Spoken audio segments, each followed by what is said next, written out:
International level के ऊपर हर एक देश की एक हैसियत होती है। डिप्लोमेटिक भाषा में कहा जाता है कि हर एक देश की एक कैपेसिटी या फिर स्कोप होता है। सभी देश के पास अलग अलग लेवरेज होती है। ऐसा नहीं कि कल को भूटान उठकर अचानक से अमेरिका को धमकी देने स्टार्ट हो जाए। और एक समझदार देश वही होता है जिसको पता होती है कि उसकी हैसियत क्या है, इंटरनेशनल लेवल के ऊपर वो कितना कॉम्प्रोमाइज कर सकते हैं या फिर कितना नहीं। लेकिन यहाँ पर अब बांग्लादेश की इंटरिम गवर्नमेंट अपनी हैसियत से बाहर निकलकर भारत को धमकाने स्टार्ट हो गई है। दरअसल भारत के गृह मंत्री अमित शाह जी झारखंड के दौरे के ऊपर वहां एक पॉलिटिकल रैली को संबोधित करने गए थे। नवंबर दिसंबर महीने में झारखंड में स्टेट असेंबली इलेक्शंस होने हैं। इस समय झारखंड में इंडिया गठबंधन की सरकार है और पिछली बार 2019 में बीजेपी को झारखंड में केवल 24 सीटें मिली थी, जबकि मेजॉरिटी के लिए बीजेपी को 81 में से 41 से ज्यादा सीटें चाहिए। इसलिए बीजेपी पार्टी झारखंड में इस बार पूरा दमखम लगा रही है।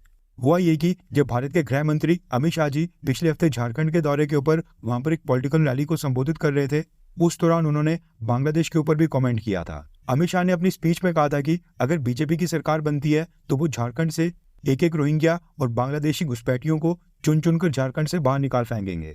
जिस प्रकार से आज झारखंड में घुसपैठ पिछले कुछ समय से ज्यादा बढ़ गई है, अगर ऐसा ही चलते रहा तो आगे 20 से 25 सालों के बाद ये घुसपैठिए बहुमत में आ जाएंगे।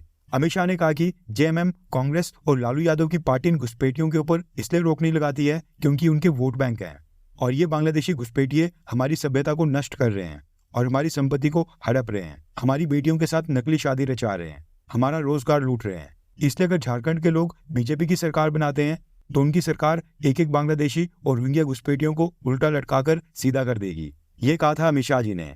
अभी स्पीच के 3-4 दिनों के बाद बांग्लादेश की इंटरिम गवर्नमेंट ने इसको लेकर भारत को सम्मन भेजा है।